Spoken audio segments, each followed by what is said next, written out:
Hallelujah. ഈശോമിശിഹായ്ക്ക് സ്തുതിയായിരിക്കട്ടെ. പ്രിയ സഹോദരങ്ങളെ, പെന്തക്കോസ്ത് ഗ്രൂപ്പുകളെ നിങ്ങൾ സൂക്ഷിക്കണം. അതായത് ചെമ്മരിയാടിൻ്റെ വേഷം ധരിച്ച് വരുന്ന ചെന്നായ്ക്കളെ നിങ്ങൾ സൂക്ഷിച്ചു കൊള്ളണം. വചനം പറയുന്നു, ദൈവകൽപ്പനകൾ കാക്കുന്നവരും യേശുവിന് സാക്ഷ്യം വഹിക്കുന്നവരുമായി അവളുടെ സന്താനങ്ങളിൽ ശേഷിച്ചിരുന്നവരോട് യുദ്ധം ചെയ്യാൻ അത് പുറപ്പെട്ടു. ആര്? തിന്മ, പിശാച് പുറപ്പെട്ടു. മക്കളെ, പെന്തക്കോസ്ത് ഗ്രൂപ്പുകളെ തെറ്റായ പഠനം, അതായത് സഭയ്ക്ക് വിരോധമായ പഠനം, സഭ എന്ത് പഠിപ്പിക്കുന്നോ അതിന് വിരോധമായി പഠിപ്പിക്കുന്ന ഒരു ഗ്രൂപ്പ്. നമുക്കറിയാം, കർത്താവ് ഈശോ പത്രോസ്ലീഹയിലൂടെ തൻ്റെ സഭ, സ്വർഗീയ സഭ ഭൂമിയിൽ സ്ഥാപിതമാക്കിക്കൊണ്ട് നരക കവാടങ്ങൾ അതിനെതിരെ പ്രബലപ്പെടുകയില്ലെന്ന് വാഗ്ദാനം കൊടുത്തുകൊണ്ട് കർത്താവ് യോഹന്നാൻ ശ്ലീഹയുടെ പുസ്തകം അവസാന ഭാഗങ്ങളിൽ നമുക്ക് കാണാൻ കഴിയും. നിങ്ങൾ ലോകമെങ്ങും എല്ലാ സൃഷ്ടികളും സുവിശേഷം പ്രസംഗിക്കുമെന്ന് പറഞ്ഞുകൊണ്ട് നിശ്വസിച്ചുകൊണ്ട് പറയുന്നു, നിങ്ങൾ ആരുടെ പാപങ്ങൾ മോചിക്കുന്നു മോചിപ്പിക്കപ്പെട്ടിരിക്കുന്നു, നിങ്ങൾ ആരുടെ പാപങ്ങൾ ബന്ധിക്കുന്നു ബന്ധിക്കപ്പെട്ടിരിക്കും. ആ കാലഘട്ടം മുതൽ ഇന്നേ വരെ സഭ, ആ കാലഘട്ടത്ത് ഉടലെടുത്ത സഭ, പൗലോസ്ലീഹ പോലും തൻ്റെ ജീവിതയാത്രയിൽ താൻ ക്രിസ്തുവെ കണ്ടു എന്ന നിമിഷം മുതൽ സഭയിൽ ചേരുവാനാണ് ആഗ്രഹിച്ചത്. സഭയെന്ന് പറയുമ്പോൾ പലരും കത്തോലിക്കൽ ക്രിസ്ത്യാനി എന്ന് പറയുന്നത് ഒരു ഗ്രൂപ്പ്, സഭയെന്ന് കാത്തലിക് എന്ന് പറയുന്ന ഒരു ഗ്രൂപ്പായിട്ട് കാണുന്ന ചില പൈശാചികം നിറഞ്ഞൊരു ചില വ്യക്തികളുണ്ട്. കാരണം അവർക്കൊരിക്കലും കത്തോലിക്ക സഭ അംഗീകരിക്കാൻ പറ്റില്ല. കാരണം കത്തോലിക്ക സഭയിൽ അവരുടെ നിത്യരക്ഷയ്ക്കുള്ള കൂദാശ നൽകപ്പെടുന്നുണ്ട്. കത്തോലിക്ക സഭയിൽ കുംഭസാരം എന്നുള്ള കൂദാശ, അവൻ്റെ പാപമോചനം നടക്കുന്നു എന്നുള്ള ഒറ്റ കാരണം പിശാചിന് അത് അറപ്പാണ്. അതുകൊണ്ട് പിശാച് കത്തോലിക്ക സഭയിലോട്ട് മനുഷ്യമക്കളെ വിടില്ല. ദൈവത്തെ അറിയാത്ത ഒരുവൻ ക്രിസ്തു അറിയുന്നു, പെന്തക്കോസ്തിലൂടെ ക്രിസ്തു അറിയുന്നു എന്ന് കരുതി അതൊരു രക്ഷയുടെ കവാടമല്ല, ഈശോമിശിഹ സ്ഥാപിച്ച കവാടമല്ല. പിശാച് ജനത്തെ ഒരു വള്ളത്തിൽ നിന്നും വേറൊരു വള്ളത്തിലോട്ട് കയറ്റി കൊണ്ടുപോകുന്നു. നിത്യരക്ഷ അടയ്ക്കപ്പെട്ട് തന്നെ കിടക്കുന്നു. ഈശോമിശിഹ പല ധ്യാന കേന്ദ്രങ്ങളിലൂടെയും പല വിശുദ്ധരിലൂടെയും വെളിപ്പെടുത്തിയ ഒരു കാര്യമാണ് ജപമാല ചൊല്ലുക, കുമ്പസാരിക്കുക, പാപങ്ങളെക്കുറിച്ച് അനുതപിക്കുക.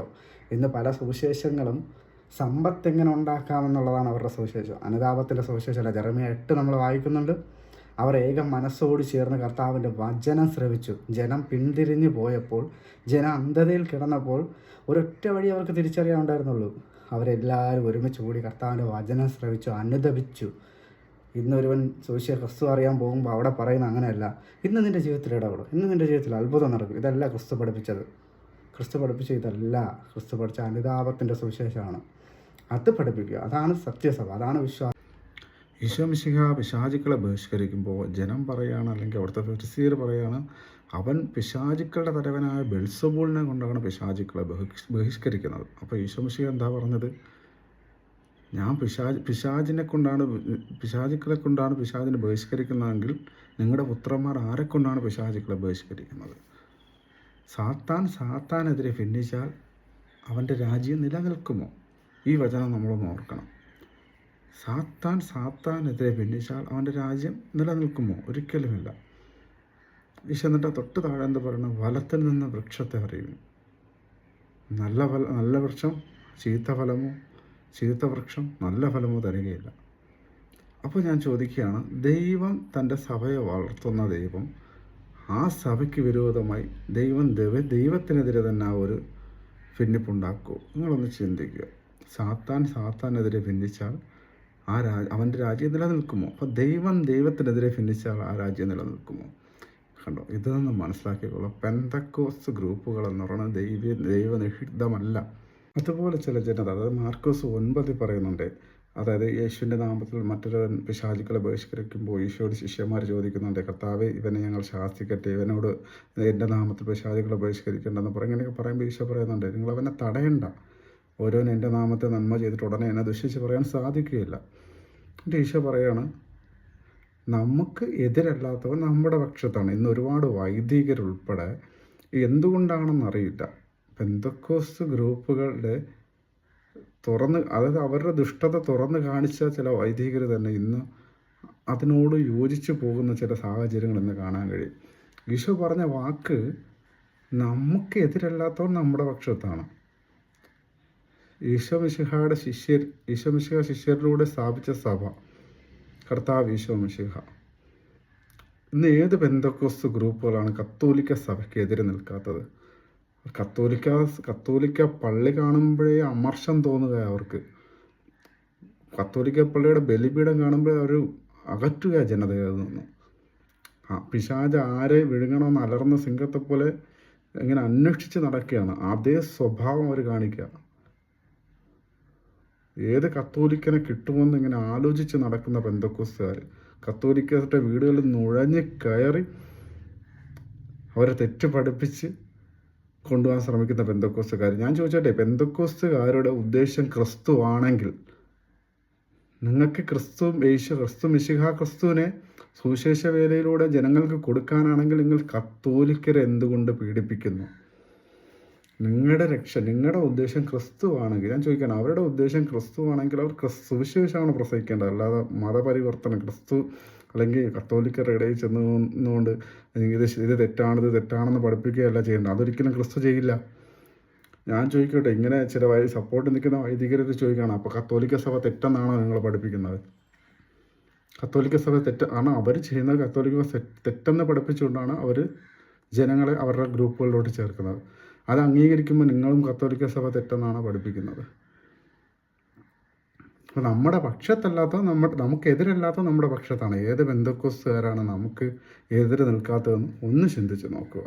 പ്രിയ സഹോദരി, സഹോദര, നിന്നെ ഒരു പെന്തക്കോസ്ത് സഹോദരൻ, ഒരു പെന്തക്കോസ്തിലായിരിക്കുന്ന ഒരു വ്യക്തി നിന്നെ കത്തോലിക്ക സഭയിൽ നിന്നും പിടിച്ചു കൊണ്ടുപോകാൻ പുറകെ വരുന്നുണ്ടെങ്കിൽ മനസ്സിലാക്കിക്കൊള്ളുക, നിനക്ക് നിൻ്റെ നിത്യത നഷ്ടപ്പെടുത്താൻ പിശാച് ശ്രമിക്കുന്നുണ്ട്. കാരണം ക്രിസ്തുവാണ് അവൻ്റെ ലക്ഷ്യമെങ്കിൽ അവനറിയാം കത്തോലിക്ക സഭയിലും ക്രിസ്തു സഭയാണല്ലോ സ്ഥാപിക്കപ്പെട്ടത്. അപ്പോൾ അവൻ്റെ സുവിശേഷ ചെയ്തുകൊണ്ട് ഒരുപാട് പേർക്ക് അവൻ ക്രിസ്തുവെ കൊടുത്തുകൊണ്ട് അവൻ്റെ ദൈവനാമം മഹത്വപ്പെടുത്തും. പക്ഷെ അതിന് പകരം അവൻ കത്തോലിക്കരുടെ ഭവനങ്ങളിൽ കയറി കത്തോലിക്കരെ കൂടെ പെന്തക്കോസ്തിലോട്ട് ആക്കുക എന്നുള്ളൊരു ലക്ഷ്യം മാത്രമേ ഉള്ളൂ. അത് വേറെ ഒന്നും കൊണ്ടല്ല, നിത്യത നഷ്ടപ്പെടുത്തുക. കത്തോലിക്ക സഭയിലാണ് നിനക്ക് നിത്യതയുടെ കൂദാശകൾ നൽകപ്പെടുന്നത്. കർത്താവ് ഈശോ തൻ്റെ ശരീരവും രക്തവും നൽകുന്നു. ഇത് ഭക്ഷിക്കുന്നവൻ മരിച്ചാലും ജീവിക്കും. ഈശോ എന്താ പറഞ്ഞത്? സ്വർഗത്തുനിന്ന് മന്ന നിങ്ങൾക്ക് ഭക്ഷിക്കാമെന്ന്, എന്നാൽ അവർ മരിച്ചു. അതുപോലെയല്ല അയ്യപ്പം ഭക്ഷിക്കുവാൻ എന്നേക്കും ജീവിക്കും.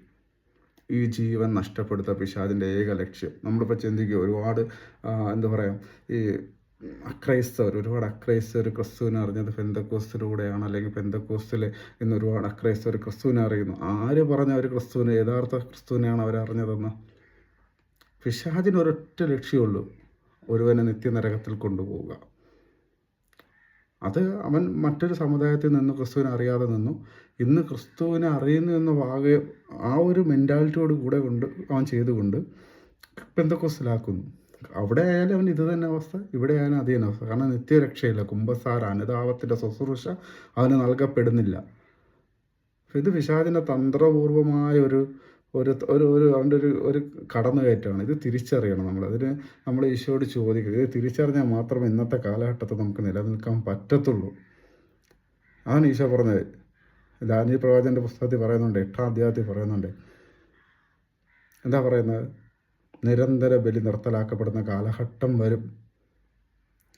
ക്രിസ്തുവിൻ്റെ സ്ഥാനത്ത് ദൈവം എന്ന് വിളിക്കപ്പെടുന്ന മറ്റൊരു ദേവൻ ഉയർത്ത് വരുമെന്ന് വചനം പറയുന്നുണ്ട്. ഞാനല്ല പറയുന്നത്. തിരിച്ചറിയാൻ കഴിയുക.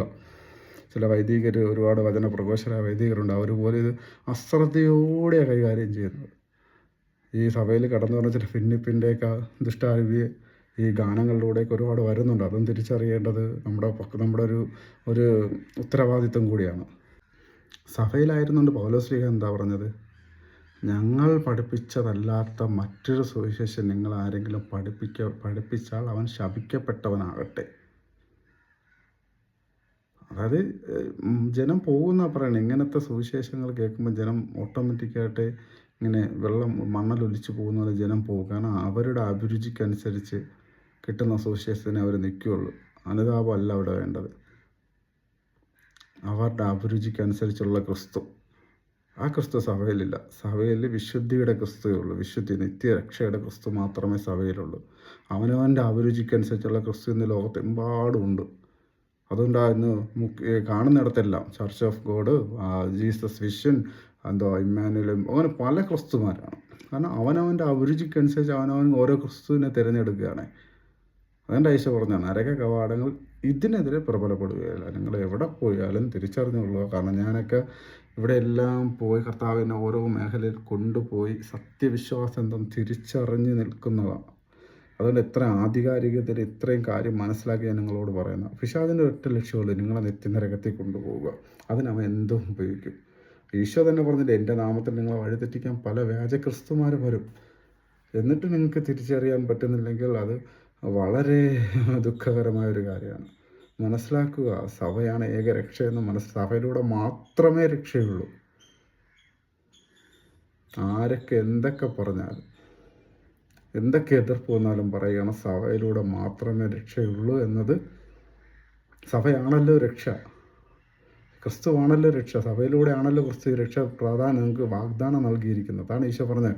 ശിഷ്യന്മാർ അവനോട് ചോദിച്ച് കർത്താവ് ഈശോ മിശിഹായോട് ചോദിക്കുകയാണ്, നീ ഉപമകൾ വഴി എന്താ അവരോട് പറഞ്ഞു? അപ്പോൾ ഈശോ പറയാണ്, അവർക്കാകട്ടെ ഉപമകൾ വഴി നൽകപ്പെട്ടു, നിങ്ങൾക്കാവട്ടെ അത് വ്യക്തമായി നൽകുന്നു ഞാൻ. അതിൻ്റെ അർത്ഥം എനിക്ക് ജനതയ്ക്ക് ഉപമകൾ വഴിയേ കിട്ടുള്ളൂ, പക്ഷേ ശിഷ്യന്മാർക്ക് സഭയിൽ മാത്രമേ അതിൻ്റെ അർത്ഥം മനസ്സിലാവുകയുള്ളൂ. അതുകൊണ്ട് പെന്തക്കോസ്ത് ഗ്രൂപ്പുകളെ മാക്സിമം പ്രൊമോട്ട് ചെയ്യാതിരിക്കുക. ഇതിപ്പോൾ നമ്മൾ ചിന്തിക്കണമെങ്കിൽ ഈ പെന്തക്കോസ്ത് ഗ്രൂപ്പ് എന്ന് പറയുന്നത് നമ്മുടെ കണ്ണിൽ ചിലപ്പോൾ ഒരൊറ്റ ഗ്രൂപ്പേ കാണുകയുള്ളൂ. അങ്ങനെയല്ല. സഭയിൽ ആദ്യകാലം, അതായത് മാർട്ടിൻ ലൂതർ പോകുന്നത് മുമ്പ് തന്നെ സുവിശേഷത്തിൽ പിരിഞ്ഞു പോയ ഒരുപാട് പേരുണ്ട്. യോഹന്നാൻ സ്ലീഹ 1 യോഹന്നാനിൽ പറയുന്നുണ്ട്, അവർ നമ്മുടെ ഇടയിൽ നിന്ന് പിരിഞ്ഞു പോയവരാണ്, അവർ നമുക്കുള്ളവരല്ല, ആയിരുന്നെങ്കിൽ അവർ നമ്മുടെ കൂടെ നിൽക്കുമായിരുന്നു. മനസ്സിലാവുന്നുണ്ടോ? അവർ നമുക്കുള്ളതല്ലാത്തതുകൊണ്ടാണ് അവർ നമ്മളിൽ നിന്ന് പോയത്. അത് തിരിച്ചറിയുക. ദൈവം നിങ്ങളെ അനുഗ്രഹിക്കട്ടെ.